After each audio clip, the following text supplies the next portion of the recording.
Hello, this is Lisa Rusczyk. And Donna Murphy. With the podcast, We Are All Psychic. And Donna, we have a yes or no question for you. Do you think we're all psychic? Yes, I do. I do too. And You we started with an easy one. We started with an easy one. Listeners and watchers, if you didn't read the title should say yes and no in tarot. So we're going to teach you some techniques about how to read tarot, yes and no style. We did have a guest today, but we got times confused, and we decided since we got pretty, we were going to do this. Yes. We had to reschedule the podcast with the guest, but we're here. We are here for you to do some yes and no tarot. So I'm going to use the Rider-Waite. And I am going to use the Thoth deck, which is my deck of preference, deck of choice. And I want to tell you some ways, like how I first started learning yes and no answering with the cards. I want to talk about where I ended up, and I want to tell you some techniques I learned from other people. And what about you, Donna? For me, I will do yes or no questions. I'll do them for myself. I will do them for others gladly. Usually for a client, I try to remind them that a yes or no question is just that. You're unlikely to get context. And because you're not likely to get context, a single yes or no, while it may be an accurate answer for what it is, doesn't give you as much of a framework as you might like around the question. That's my only thing. I mean, for what it's for, it's great, but you have to understand what it's for. And just like you can't build a house with just a hammer, right? You need a variety of tools. It is it's a hammer. It's you want a hammer house. Well, try cutting your next board with a hammer and see what you live inside the hammer, shrink yourself and live in the hammer. I mean, what else would you do? Exactly. So the idea is, kind of a mix of tool. Also, with yes or no questions, typically it's one card, or maybe I've seen at the most maybe three. Yeah.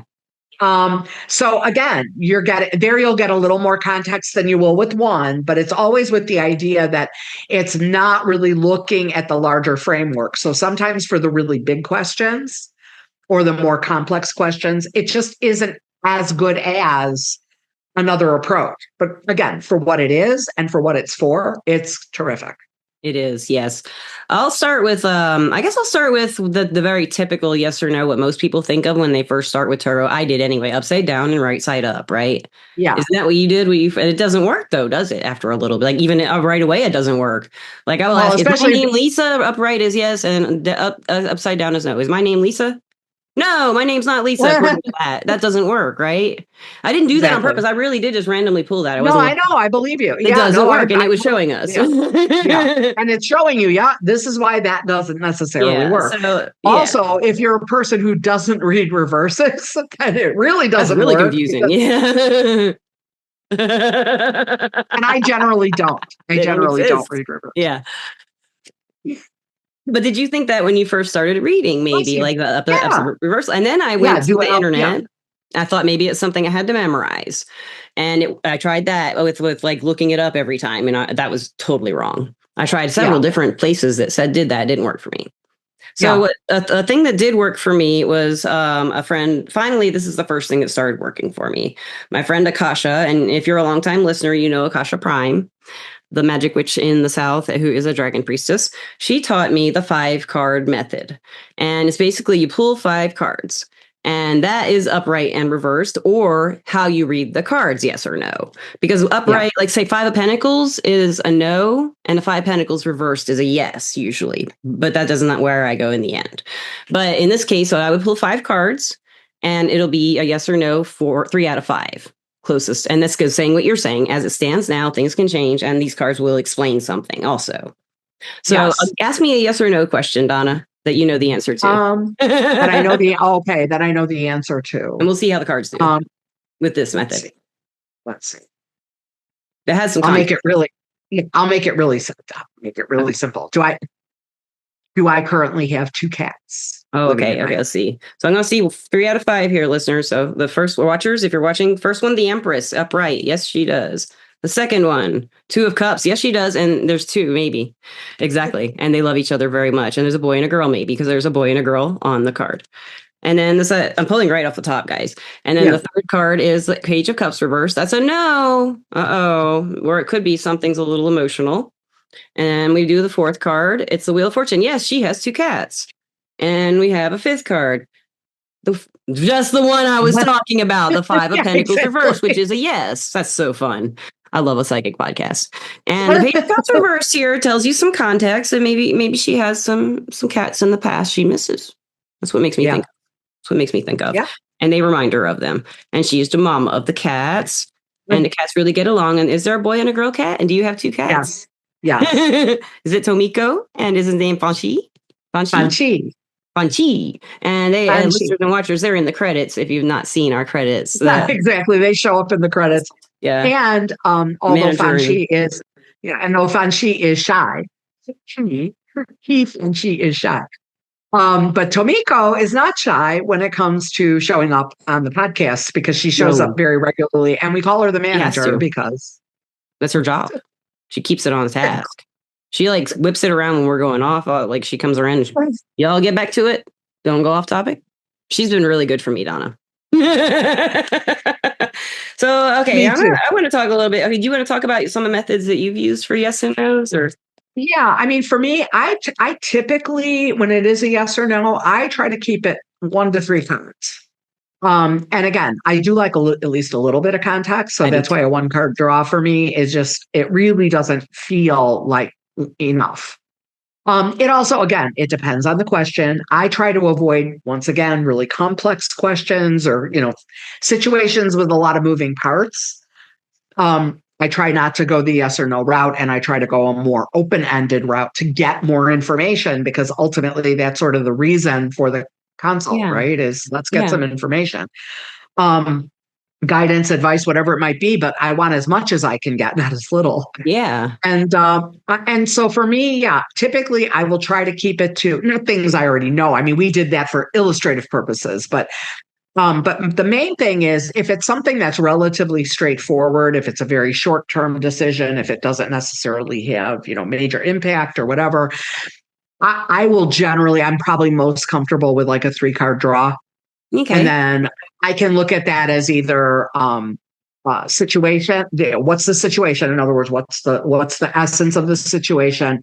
What's immediately sort of affecting it or surrounding it or or having some influence?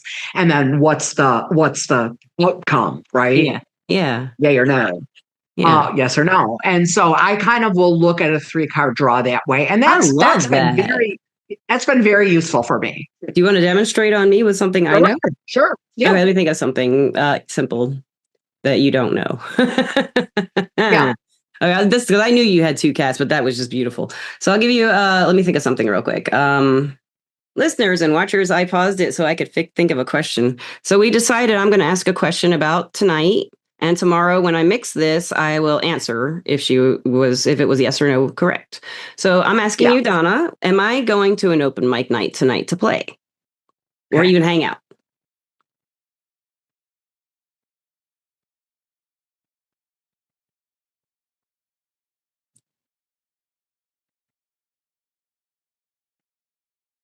Okay. And what I got was, I'm going to try to do this with my right hand. That's another thing. No left-handed cards. So I know. When you fan, when you're a lefty and you fan the wrong way. Everything's wrong. Yeah, it doesn't. But I've got the 3 of Wands, I have the Sun, and I have the Death card. Now, for me, even just looking at that overall, my answer would be yes. Okay. And the way I look at it is with the 3 of Wands, there's an opportunity for a certain amount of interaction. It's an opportunity to interact. So that's kind of what's around the question. Whether you choose to perform or not, it is only partially part of the answer. And the manager is here. So hi, manager. Tomiko is here, guys. Say hello, Tomiko. Hey, are we doing a good job, Tomiko? Do you think it's okay? What do you say, yes or no? I got a little purr, so I guess it's a yes. Listeners, if you weren't watching, she shook her head. I swear to God, she shook her head no. That's why I laughed so hard, Donna. Did you see it? She made this little like... Oh, she did? But I think that's kind of a yes. She's like, well, I'll see. We'll see how it turns out. Yeah, jury's You're not out. done yet. Then we have the sun. So the idea, of being seen, if you did decide to perform, I think it'll be very well received. But again, that part certainly, including whether or not you attend, just because I say yes, ultimately, and that's another element of this, even with a yes or no question, people have free will. You can make choices. I don't know yet if I want to go. I do kind of, but I don't know if I will, because at night I get tired. It starts at 8. Yeah. And getting a yes or no getting a yes or no doesn't automatically mean that either answer is written in stone. Because again, there's always our choices. But I've got the sun, so the idea of being of having an enjoyable time, first of all, that is a death. That goes with death. I'm just kidding. Yeah.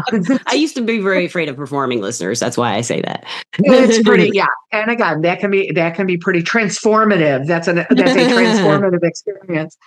But yeah, I would look at this, and again, it may change your outlook. It may mean that, you feel better, you feel more energized, you feel more optimistic, whatever it might be. The change to me in this context with these cards, those are beautiful. It's kind of like, it's kind of like the change will do you good. Why not pull another card and just see what might happen if I go? It's good or changed. Come on, let's do it. Queen of Swords. Ooh, how do you interpret that? Well, I kind of think, for me, a Queen of Swords is very discerning. Okay. Yes. Her perception is very keen. She's an observer. And yes, an analyzer, but not necessarily. It can be in the moment, that can be afterward. For me, that's a discerning observer, or sometimes a judgmental observer. So if somebody is not, she's honest, so great. Yeah, if somebody's not maybe so great, like, you might be like, okay, that really wasn't the greatest, performance I ever saw ever. But anyway, but the idea of having an opportunity, again, to have an experience that you can put in the hopper for future reference, that's how I would put her. That's interesting, because what's going on. I sometimes think of the Queen of Swords as like, that's what she said. So you already said it, is kind of what I heard when you pulled that. And I needed to listen back. But I also, when I think of the Queen of Swords, I also think of someone who finds out a truth about herself sometimes. That could be something very good for me. And I've been discovering a lot of big truths since Uranus entered Gemini, because my Venus is in Gemini, probably. But so if you want, Donna, I don't know, that's really good. Thank you very much for that. You're welcome. And if you want, Donna, we can do the same thing for you in the way I do it now, the way I do my yes and no now. And we can pause it and you can think about it. You want to do that? Or? I don't even know if I really need a pause.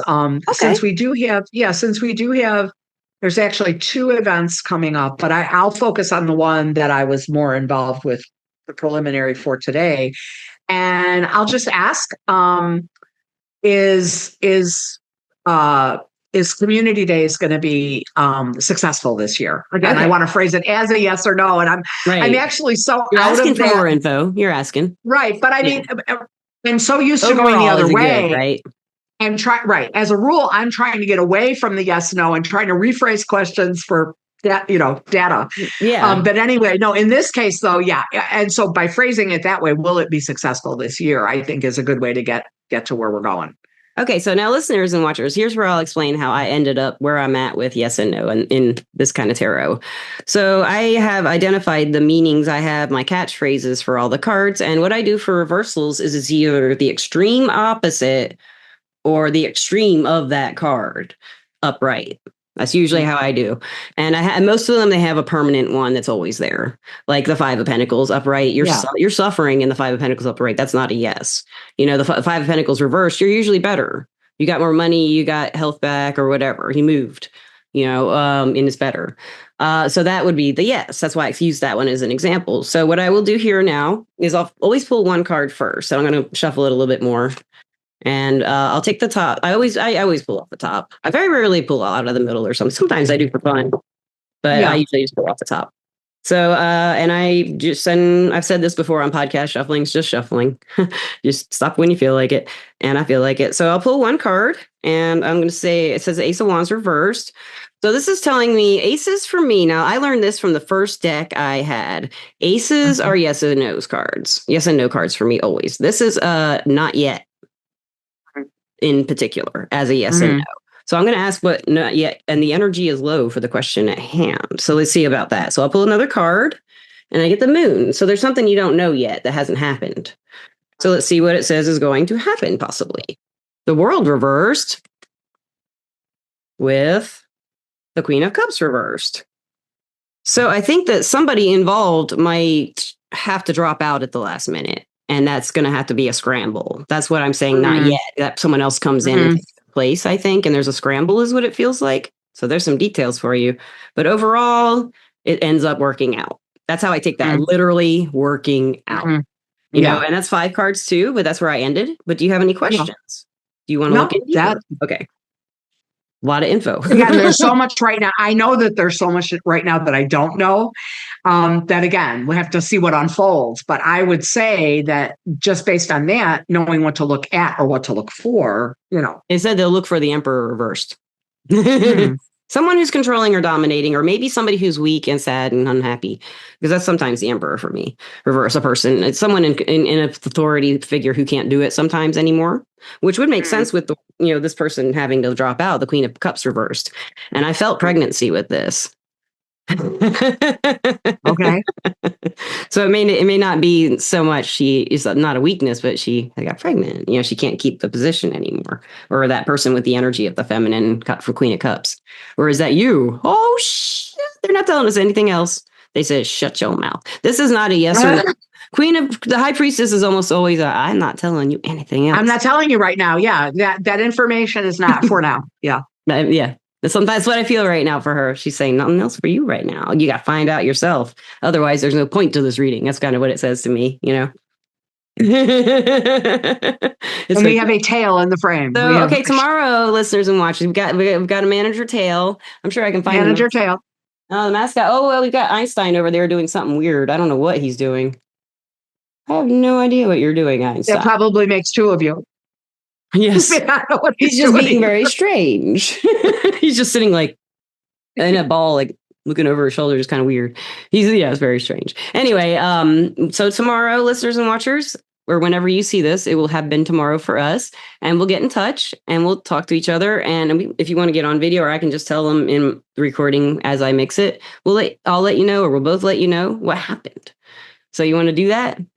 Mine's going to be a little while. Oh, that's right. Because there's still a little bit of a gap between now and the actual. Yeah, I can at least do mine. Yeah, and we'll I have to wait. You know, I have to wait because there's still going to be things that happen. The event is just under a month away. Okay. And so there's going to be a gap now when things happen one way or the other, right? Good, bad, indifferent, you know, whatever. So there's going to be things in the mix before I know for sure what it is. Yeah. Okay. But I'll definitely let you know. I mean, that's really cool. Yeah, we'll find out. We'll do this, listeners. We'll let you know in another podcast in the future. And if you like this podcast and you have some yes or no answers or ideas, for how you read tarot, yes and no's, please leave them in the comments. We'd love to hear about it. And I'd love to thank our sponsor, Everclear. Everclear is an advice app and website where you can get advice from psychics and empaths, so you can get the clarity you need to create the life you deserve. Right, manager? Tomiko, you deserve it. You deserve it, Tomiko. She says you deserve it. She says, yes, I do. Yes, I do. Even though you guys can only see the tail, I'm seeing the whole action here. And she's purring and she's getting her little head rubbed. And she loves the podcast. Tomiko, pop up and say hello or goodbye or something. Say, come on. Say, listeners and watchers, go check us out on Everclear and listen and subscribe and comment and be happy. Be happy. Listeners and watchers, I love you. Now she's going to pose. That's what she did last time you picked her up. She went into the pose afterwards. Oh, no, she's just so happy. It's just tail. It's just all tail. We're getting all the time. A lot of approval now. It's a big approval, listeners. Yeah. Thank you, Donna. Thank you very much. And thank you, Tomiko. And thank you, watchers and listeners, for watching and listening as always. Peace out. Yes. And we will see you very soon. Peace out. Oh, Donna, yes or no? Do you love the listeners and watchers? I absolutely love the listeners and watchers. That is an unqualified yes. The cat butt, yes. Cat butt, yes. Listeners and watchers of the podcast. We're all psychic. Donna was right. Of course, we have to have an ambulance right now. I feel bad for them, though. They're having a bad day. Anyway, I don't know if you heard that, but there was an ambulance and it was really loud. I have my door open. I guess I shouldn't record podcasts with a door open. Anyway, listeners and watchers, I wanted to let you know I did go to the open mic. I didn't think I would go. I really didn't want to. I was tired.